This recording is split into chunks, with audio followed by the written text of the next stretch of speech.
Hello dear student, कैसे हो आप सभी लोग। उम्मीद करता हूँ सब अच्छे होंगे और सबकी पढ़ाई शानदार चल रही होगी। AVNL आर्मर्ड व्हीकल निगम लिमिटेड सर जूनियर टेक्नीशियन, मेरी ये ट्रेड है तो सिलेबस क्या है, कंप्यूटर के अंदर क्या पढ़ना है, मैथ के अंदर क्या पढ़ना है। सर इसने ये सिलेबस बताया, ट्रेड में क्या यही पढ़ना है क्या, इससे बाहर तो कुछ नहीं पढ़ना।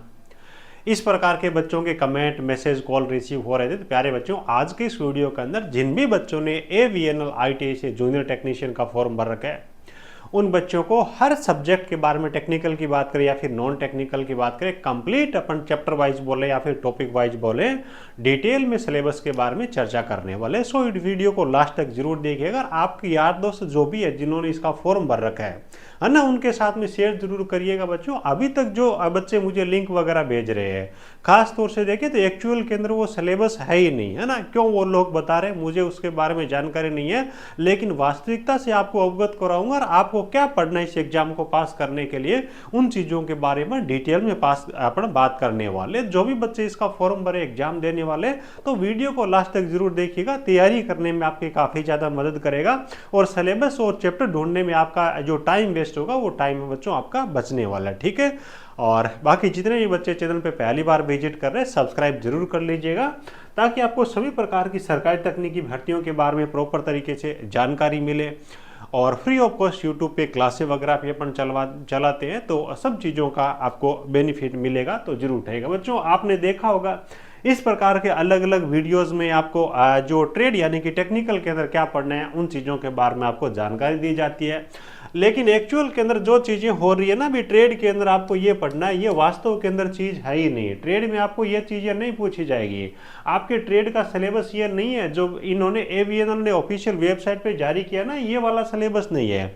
आप एक नज़र यहाँ पे दौड़ाइए, देखिए यहाँ पे क्या लिखा हुआ है, गुड वर्किंग नॉलेज इन, है ना, इनके बारे में नॉलेज होना चाहिए। ये वर्किंग नॉलेज के बारे में, ये ability to interrupt complicated wiring diagram हो गया, है ना। उसके बाद में एबिलिटी, यानी कि एबिलिटी का मतलब क्षमता हो गया, वर्किंग नॉलेज हो गया, है ना, एबिलिटी हो गई, वर्किंग नॉलेज। एक्चुअल के अंदर ये जो यहाँ पे दे रखी है ना, ये आपके ट्रेड टेस्ट का सिलेबस है। यानी कि पेपर को क्वालिफाई करने के बाद में 3 गुना बच्चों को ट्रेड टेस्ट के लिए बुलाएंगे ना, तो ये आपके टॉपिक रहने वाले हैं। ये मैंने एक स्क्रीनशॉट लिया इलेक्ट्रिशियन ट्रेड का, इसके साथ में फिटर वगैरह और भी ट्रेड गया है। तो ये ऐसा इस पे आश्रित होकर मत जाइएगा कि ये चीजें तैयार कर ले एग्जाम पास हो जाएगा। ये केवल ट्रेड का है। यहाँ पे देखो ये सारे के सारी वर्ड्स है ना, ये इंगित करते हैं कि इनके बारे में आपको नॉलेज होना चाहिए, आपसे प्रैक्टिकल करवा के चेक किया जा सकता है, ठीक है। तो ये ध्यान रखिएगा। अब आप बोलोगे सर ट्रेड के अंदर हमारे को तैयार क्या करना है। देखो सबसे पहले देखो इनका जो पेपर पैटर्न है, जिसके अंदर आपका एक जो पेपर होगा जिसके 2 पार्ट रहेंगे। पेपर का पार्ट जो ए रहेगा 50 नंबर का, जिसके अंदर आपको नॉन टेक्निकल के प्रश्न पूछे जाएंगे, जिसके अंदर आपका जीके हो गया, है ना, जीके हो गया, इंग्लिश हो गया, मैथमेटिक्स है, रीजनिंग है, उसके बाद में कंप्यूटर है। प्रत्येक सब्जेक्ट के 10-10 प्रश्न आपसे पूछे जाएंगे। इनका जो लेवल रहने वाला है नॉन टेक्निकल में जूनियर टेक्नीशियन के लिए, वो 10th का लेवल रहने वाला है ना। सभी के बारे में आपको टॉपिक्स बताऊंगा आगे, टेंशन मत लो। ये हो गया। उसके बाद पार्ट बी जो आपका रहेगा ना, इसके अंदर 50 प्रश्न पूछे जाएंगे आपको टेक्निकल के, और प्रत्येक प्रश्न 1 नंबर का आपका रहने वाला है। और सिलेक्शन कंप्लीटली जूनियर टेक्नीशियन इनका एग्जाम के आधार पे होने वाला है। प्रैक्टिकल जो ट्रेड टेस्ट रहेगा आपका क्वालिफाई नेचर का रहने वाला है, ठीक है। और यहाँ पे कोई भी नेगेटिव मार्किंग नहीं रहने वाला है, ये चीज भी यहाँ पे इन्होंने मेंशन कर रखी है। अब देखो स्पेशल तौर से candidates who are declared qualified in the written test for the post of junior technician, यानी कि जूनियर टेक्नीशियन में जो बच्चे पेपर को रिटन को पास कर लेंगे, will have to undergo trade test of the relevant trade which is of qualifying nature, यानी कि ये ट्रेड टेस्ट के लिए आपको बुलाया जाएगा। जिसका सिलेबस है वो यहाँ पे बच्चों, ये आपको ट्रेड टेस्ट का सिलेबस है वो दिया गया है। अब आप पूछोगे सर हमारे एग्जाम के अंदर फिर कहाँ से प्रश्न आएंगे, उसके लिए क्या तैयार करना है।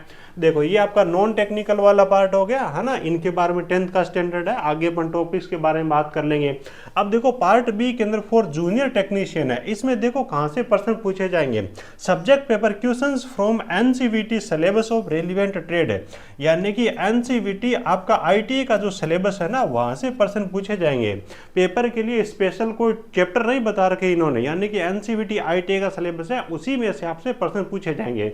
और ये चीज तैयार करके जाओगे तो पेपर के अंदर हो जाओगे फेल। यहाँ पे ये 30% वेटेज है ना, उसको भी कवर करेंगे नहीं, क्योंकि ये सारा का सारा क्या है, किस प्रकार की चीजें हैं, ये आपकी प्रैक्टिकल वाली चीजें हैं, ठीक है। आगे मैं आपको इलेक्ट्रिशियन ट्रेड वाले बच्चे, सबसे पहले तो उनके बारे में बात कर लेते हैं कि भाई आपको एनसीईआरटी का जो सिलेबस है, जहाँ से अक्सर कंपटीशन एग्जाम है उसके अंदर चैप्टर्स आते हैं ना, कई चैप्टर ऐसे भी है जो कंपटीशन एग्जाम में नहीं पूछे जाते, केवल ITA लेवल की चीज़ें रहती है ना, और काफ़ी सारे चैप्टर्स रहते हैं जो कंपटीशन एग्जाम के लायक होते हैं, उनके बारे में बात कर लेते हैं। ये इलेक्ट्रीशियन ट्रेड के लिए, ठीक है। देखो भाई, ये आपका हेल्थ और सेफ्टी वाला चैप्टर हो गया।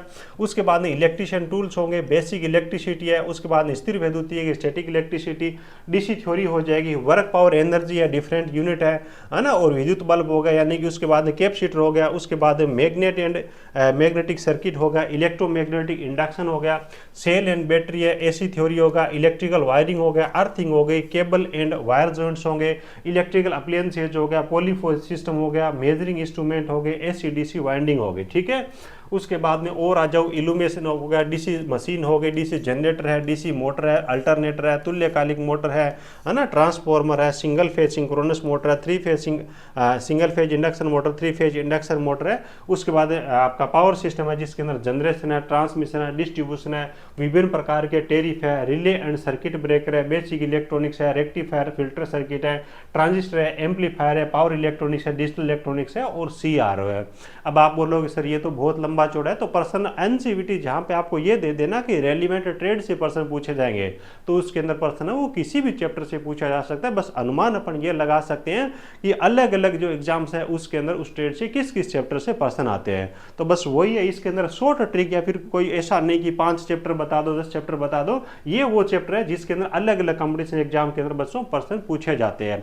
तो वो ट्रेड वाला सिलेबस तैयार नहीं करके वो आपका ट्रेड टेस्ट का है, ठीक है। एग्जाम आपका क्वालिफाई हो जाएगा तो वो आपके एक तरीके के प्रैक्टिकल है, आपको वो करवा के आपसे आपका नॉलेज है वो चेक किया जाएगा, ठीक है। तो वो आपको बाद में तैयार करना है, जैसे भी करो, और ये आपका हो जाएगा ट्रेड थ्योरी वाला। उम्मीद है ये चीज़ इलेक्ट्रिशियन वाले बच्चे समझ गए होंगे, है ना। और उसके बाद में किसी बच्चे का ये है कि सर ये जो चैप्टर्स हैं हम कहाँ से तैयार करें, हमारे पास में स्टडी मटेरियल कंटेंट नहीं है ना। तो जिन बच्चों को दिक्कत है, जिन बच्चों को प्रॉब्लम है, तो ये हमारी ये बुक है अभी लेटेस्ट कॉम्पिटिटिव एग्जाम वाली धारा शास्त्र बुक है। तो इसके अंदर ये सारे के सारे 39 चैप्टर ना ये आपको मिल जाएंगे, जिसके अंदर हैंड रिटन के 428 पेज अभी, है ना। इन पेज को आप तैयार कर लीजिएगा। एग्जाम के लिए आपको न तो कहीं से कुछ ढूंढना है और न ही इससे बाहर आपको कुछ छोड़ना है, यानी कि कंप्लीट आपका पेपर है लगभग आपको बच्चों इसी बुक में से देखने को मिल जाएगा। मैं नहीं बोलता कि AVNL के लिए कोई स्पेशल कोर्स पे जाओ और उसके बाद में आप अच्छे से उसका अध्ययन करो और सब कुछ छोड़ दो। बस ये है कि आपकी कॉन्टैक्ट बेस वाली 4 साल की नौकरी है, तो अच्छा स्टडी मटेरियल अच्छी बुक है, तो उसके जरिए भी आप तैयारी कर ले। बाकी डिपेंड करता है कि आपका लेवल क्या, आपको बिल्कुल कुछ नहीं आता तो आप किसी कोर्स में जा सकते हो। बाकी ये जो आपकी सर्विस इस लेवल की है कि आप अच्छा कंटेंट पढ़े, तो ये एग्जाम भी आपका हो जाएगा, और आगे भी कोई एग्जाम हो तो वो बुक आपको काम दे, तो इस हिसाब से आप तैयारी करें। उसके बाद देखो अलग अलग, ये देखो ये अपना टेक्निकल जॉब ज्ञान ऐप है ना, वहां से आप ऑर्डर कर सकते हो। बुक एंड नोट्स स्टोर वाले ऑप्शन में जाकर के आप ऑर्डर कर दीजिएगा, डाक से हम बुक आपको बच्चों भेज देंगे, ठीक है। 4-5 दिन में डिलीवर हो जाएगा। अब दूसरी जो भी ट्रेडर है, आपकी फिटर हो, चाहे मशीनिस्ट हो, चाहे MMB हो, जो भी आपकी ट्रेड है, इलेक्ट्रॉनिक्स मैकेनिक हो, तो जो चैप्टर्स कॉम्पिटिशन एग्जाम के अंदर पूछे जाते हैं ना, बस आपको वो चैप्टर्स वो तैयार करके जाने हैं। जो BTSC वगैरह की तैयारी कर रहे हैं, इलेक्ट्रिशियन ट्रेड से, फिटर ट्रेड से, मशीनिस्ट ट्रेड से, इलेक्ट्रॉनिक्स मैकेनिक ट्रेड से, खासतौर से हमारे साथ में जुड़ करके जिनकी लाइव क्लासेज ऐप पे चल रही है, तो अलग से आपको इसके लिए कोई कोर्स ज्वाइन करके अलग से तैयारी करने की जरूरत नहीं है। उन्हीं के जरिए आपका हो जाएगा, लगभग आपका सिलेबस है वो बहुत जल्द कवर हो जाएगा। इसके एग्जाम से तो बहुत पहले हो जाएगा, है ना, अगले 1 महीने के अंदर ये सबका हो जाएगा।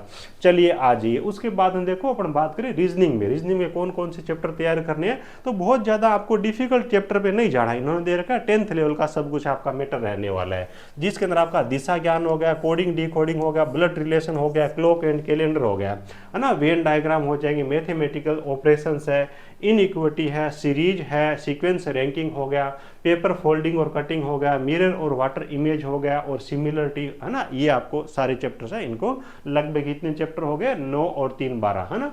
आपका 11 है, ये 12 है, और ये आपका 10 है, और ये 11 है, और ये 12, ठीक है। तो इनको तैयार कर लो, कहीं कोई दिक्कत नहीं, मोटा मोटी चीज़ें आपको यहीं से देखने को मिल जाएगी। है ना। उसके बाद में अगर अपन कंप्यूटर की बात करें तो कंप्यूटर के कौन कौन से चैप्टर्स तैयार करने हैं, यानी कि ये चीज़ें आप तैयार कर लेते हो ना, लगभग आप मान के चले जैसे कंप्यूटर का मैं बता रहा हूँ तो 80% तक तो चीज़ें आपकी वहीं से आ जाएगी, है ना।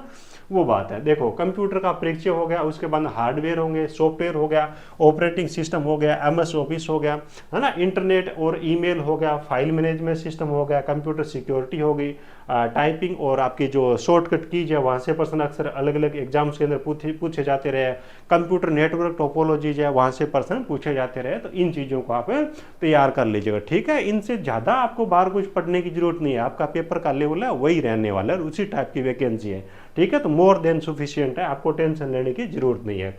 उसके बाद में जो भी इंग्लिश के अंदर आपसे जो ग्रामर है ना, वहीं से आपसे चीज़ें पूछे जाएंगे, जैसे कि आपका वर्ब है, एडवर्ब है, प्रीपोजिशन है, आर्टिकल्स है, टेंस है, वॉइस है, नरेशन है, मॉडल्स है, डिटरमिनेशंस है, कंपैरिजन है, उसके बाद वन वर्ड और सेंटेंस के लिए वन लाइन जो है ना, पर्यायवाची शब्द वगैरह अपन और वन वर्ड जिनको बोलते हैं, ये सारी चीज़ें आपको बच्चों इनको तैयार करने में ज़्यादातर चीज़ें यहाँ से देखने को मिल जाएगी।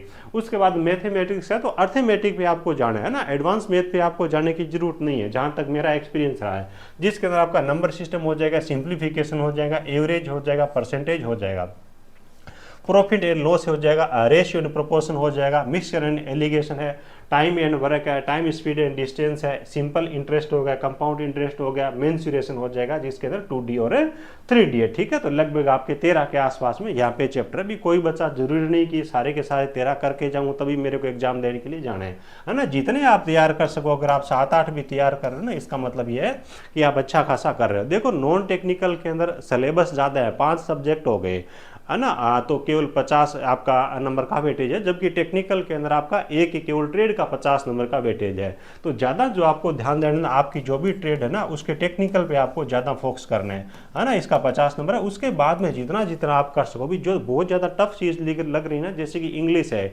कई बच्चों को बिल्कुल समझ नहीं आती, तो उन 10 नंबर को इग्नोर कर दोगे तो भी कोई बहुत ज़्यादा फर्क नहीं पड़ेगा।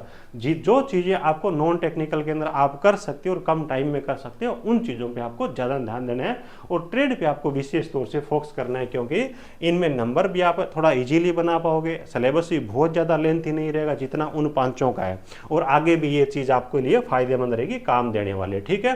तो ये तो हो गया आपके सिलेबस के बारे में। नॉन टेक्निकल सबके लिए कॉमन रहने वाला है। ट्रेड का सिलेबस NCVT के पैटर्न पे रहेगा, ट्रेड टेस्ट वाला सिलेबस वो ट्रेड टेस्ट का है, उसका पेपर के साथ में कोई संबंध नहीं है, ठीक है। बाकी आप जिसकी भी तैयारी कर रहे हो, आप BTSC की अगर कोई बच्चा आप में से तैयारी करना चाहता है, BTSC की जो तैयारी है ना, आपको AVNL की अलग से कोई कोर्स ज्वाइन करके आपको तैयारी नहीं करनी पड़ेगी, ये विशेषता है, क्योंकि BTSC के पेपर का लेवल अच्छा आएगा और हमारे कोर्सेज है वो लगभग देखो कई तो कंप्लीट हो गए, कई अपने लाइव चल रहे हैं, 50, 60, 70% तक हुए, तो लगभग 1 महीने के अंदर सारा आपका सिलेबस BTSC का कंप्लीट हो जाएगा। और AVNL का एक पेपर है वो तो आपका अभी टाइम लगेगा, कहीं कोई दिक्कत नहीं, तो एक पंथ आपके 2 काम हो जाएंगे और बिल्कुल कम प्राइस के अंदर 499 है कुछ कोर्सेज की, कुछ कोर्सेज की 599 है, जिसके अंदर टेस्ट सीरीज है और उसके बाद में PDF नोट्स है, ऑब्जेक्टिव प्रश्न हो गए, E-बुक है, सब कुछ बच्चों आपको मिल जाएगा। ये अपना टेक्निकल जॉब ज्ञान ऐप है, गूगल प्ले स्टोर से आपको डाउनलोड कर लेना है। फ्री वीकली टेस्ट है, यहाँ पर हम समय समय पे आपको टेस्ट भी देते हैं, कुछ फ्री से पेपर्स वगैरह यहाँ पे आपको मिल जाएंगे। तो जो मैंने आपको तरीका बताया उसके हिसाब से आप तैयारी कर लीजिएगा और ज़्यादा पैनिक होने की जरूरत नहीं। आप अपने ट्रेड पे ज़्यादा फोकस करें, उसके बाद बचे हुए जो 5 सब्जेक्ट है उनमें से बहुत ज़्यादा टफ लगे उसको एक बार के लिए छोड़ करके पहले उनको आप तैयार करें जो आपके लिए तैयार करना ईजी है, ठीक है भी। चलिए, thank you, best of luck.